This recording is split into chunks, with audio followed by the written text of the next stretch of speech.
Assalamualaikum warahmatullahi wabarakatuh. Hello everyone, welcome back to my YouTube channel. In this video, I will explain you about study details, predicate makers, subject verb agreement, and long vowel letter OA, O strip E, and OW. Okay, let's go to the material. Yang pertama adalah study details. Study details merupakan kalimat yang menanyakan tentang informasi tertentu secara khusus dalam satu bacaan, tetapi tidak menanyakan secara keseluruhan. Biasanya, jawaban dari pertanyaan ini secara umum sudah tercantum dari bacaan atau wacana tersebut dan sering muncul berulang kali dengan ungkapan yang berbeda. Agar lebih mudah untuk menentukan jawaban dari pertanyaan yang mengandung study details ini, saya akan memberikan beberapa tipsnya. Yang pertama adalah tentukan kata kunci atau keyword dalam bacaan atau wacana. Yang kedua adalah lakukan teknik baca skimming pada bagian yang tepat dalam bacaan atau teks wacana untuk dapat menemukan keywordnya. Yang ketiga adalah bacalah kalimat yang mengandung keyword tersebut dengan teliti. Dan yang terakhir adalah carilah jawaban pada opsi yang mengandung keyword tersebut. Dan yang kedua adalah predikat maker. Predikat maker ini terbagi menjadi 5 macam. Nah, yang pertama adalah to be or be. Nah, contohnya seperti is, am, are, was, and were. Nah, pada to be or be ini terdapat 5 macam struktur kalimat. Struktur yang pertama adalah subject plus to be plus adjective. Contoh kalimatnya seperti the sky is pretty. Nah, the sky di sini sebagai subjeknya, is di sini sebagai to be-nya, dan pretty di sini sebagai adjektifnya. Yang kedua adalah subject plus to be plus noun. Nah, contoh kalimatnya seperti he is a basketball player. He di sini sebagai subjeknya, is di sini sebagai to be, dan a basketball player sebagai nounnya. Yang ketiga adalah subject plus to be plus verb ing. Contoh kalimatnya adalah we are playing football. We di sini sebagai subjeknya, are di sini sebagai to be-nya, playing di sini sebagai verb ing-nya. Verb ing. Nah, yang keempat adalah subject plus to be plus verb 3. Contoh kalimatnya adalah I was told that romantic novel by my friend. Nah, I di sini sebagai subjeknya, was di sini sebagai to be, dan told di sini sebagai verb 3-nya. Dan yang terakhir adalah subject plus to be plus object of preposisi. Contoh kalimatnya seperti ini. Dina is really into Naruto. Yang kedua adalah auxiliary verb. Nah, auxiliary verb ini merupakan kata bantu untuk melengkapi kata kerja utama dalam suatu kalimat. Auxiliary verb ini juga berfungsi untuk memperjelas kalimat utama. Oleh karena itu, dia tidak dapat berdiri sendiri tanpa adanya kata kerja. Contohnya seperti do, does, did, have, and had. Nah, auxiliary verb ini memiliki 5 struktur kalimat. Yang pertama adalah present tense, yaitu subject plus verb 1. Nah, jika subjeknya adalah she, he, it, maka pasangannya adalah does. Dan jika subjeknya I, you, they, we, maka pasangannya adalah do. Nah, contoh kalimatnya seperti ini. Untuk kalimat positifnya adalah Nindi buys an apple every week. Nah, untuk kalimat negatifnya menjadi she does not buy an apple. Nah, untuk kalimat tanyanya, does she buy an apple? Yang kedua adalah past, yaitu subject plus verb to. Nah, semua subjek yaitu I, you, they, we, she, he, it akan menggunakan pasangannya adalah did. Nah, contoh kalimatnya seperti ini. Untuk kalimat positifnya, Nindi bought an apple. Nah, untuk kalimat negatifnya, maka Nindi did not bought an apple. Nah, untuk kalimat tanyanya adalah did Nindi bought an apple? Yang ketiga adalah present perfect tense. Nah, di sini subjeknya jika she, he, it, maka akan berpasangan dengan has, lalu menggunakan kata kerja yang ketiga. Dan untuk subjeknya I, you, they, we, maka dia akan berpasangan dengan have, lalu menggunakan kata kerja yang ketiga. Contoh kalimatnya seperti ini. He has bought 3 apples. Atau they have bought 3 apples. Yang keempat adalah past perfect tense. Nah, jika di sini subjeknya I, you, they, we, she, he, it, maka dia akan menggunakan pasangan had. Contoh kalimatnya seperti ini. Had you bought 3 apples? Yang ketiga adalah linking verb. Linking verb merupakan sebuah kata kerja yang digunakan untuk menghubungkan antara kata pada sebuah kalimat. Linking verb ini menghubungkan antara subjek dengan subject complement. Nah, subject complement dapat berupa noun atau kata benda, pronoun atau kata ganti, adjektif, kata sifat, atau konstruksi lainnya yang berperan sebagai noun atau adjektif.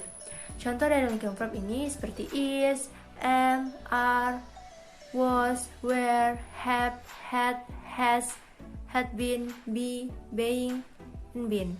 Nah, rumusnya seperti ini. Subject plus linking verb plus informasi tentang subjek seperti noun, adjective, or complement. Itu contohnya seperti appear, become, feel, grow, look, dan masih banyak lagi. Contohnya, yang pertama adalah the egg smell rotten.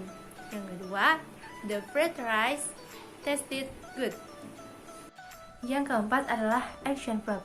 Action verb merupakan kata kerja aktif atau dapat disebut juga dengan kata kerja tindakan.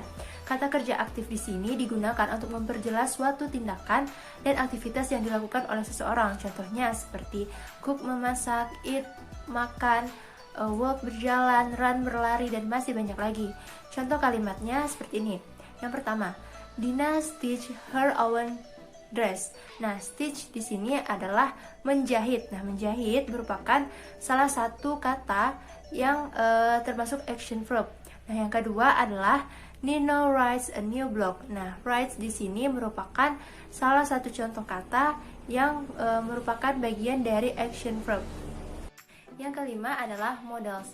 Modals merupakan kata kerja yang memiliki fungsi untuk melengkapi kata kerja atau membantu kata kerja sehingga arti sebenarnya dapat dimengerti.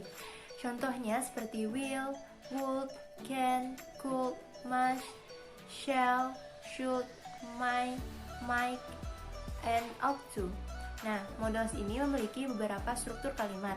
Yang pertama adalah modal plus verb one. Yang kedua adalah modal plus be plus verb ing. Yang ketiga adalah modal plus be plus adjective. Yang keempat adalah modal plus be plus noun or object of preposition. Nah, yang terakhir adalah modal plus be plus verb 3. Nah, contoh kalimatnya seperti ini. Yang pertama, she can cook this cake. Yang kedua, you should take a nap. Untuk yang materi yang ketiga adalah tentang subject verb agreement. Nah, subject verb agreement merupakan penyesuaian antara verb atau kata kerja dengan subjek kalimat dalam hal jumlah, yaitu singular atau tunggal dan plural atau jamak. Nah, subjek dapat berupa noun kata benda, pronoun kata ganti, atau konstruksi lainnya yang berperan sebagai noun, yaitu gerund dan infinitive. Nah, rumusnya di sini jika subjeknya singular maka verbnya adalah singular. Nah, jika subjeknya plural maka verbnya pun plural. Oke, di sini kita akan membahas mengenai noun as subject. Nah, untuk yang pertama adalah singular noun and verb agreement.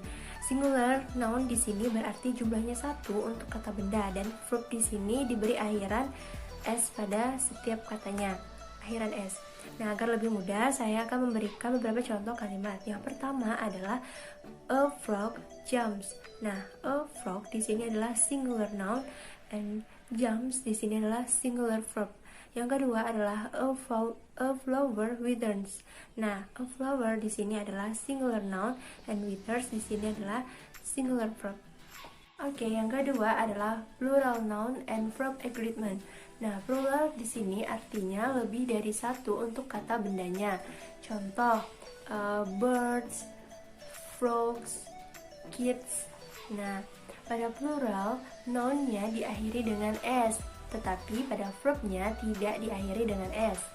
Nah, agar lebih mudah, saya akan memberikan contoh kalimatnya. Yang pertama adalah the kids eat fried rice. Nah, the kids di sini adalah plural noun. Nah, untuk eat di sini adalah plural verb. Yang kedua adalah the frogs jump. Nah, the frog di sini adalah plural noun dan jump di sini adalah plural verb. last material is a long vowel O. Nah, pada materi ini dapat terjadi apabila sebuah kata terdapat konsonan huruf OA, O strip E, dan OW, maka dia akan dibaca dengan O. Agar lebih mudah, saya akan memberikan contoh katanya. Yang pertama untuk OA seperti approach, dibaca approach bukan dibaca approach. Yang kedua ada float, dibaca float bukan dibaca float. Yang ketiga ada download, nah dibaca download bukan dibaca download. Yang kedua untuk O strip E seperti note, dibaca note bukan dibaca note. Yang kedua ada approve, dibaca approve bukan dibaca approve. Yang ketiga ada close, dibaca close bukan dibaca close. Dan yang terakhir untuk OW, contohnya seperti show bukan dibaca show. Yang kedua ada allow, dibaca allow bukan dibaca allow. Dan yang terakhir ada flow, dibaca flow bukan dibaca flow. Okay guys, I hope my little explanation about study details, predicate makers, subject verb agreement, and long vowel letter O, A, O strip E, and OW can be helpful for you guys. Thank you for watching and have a nice day.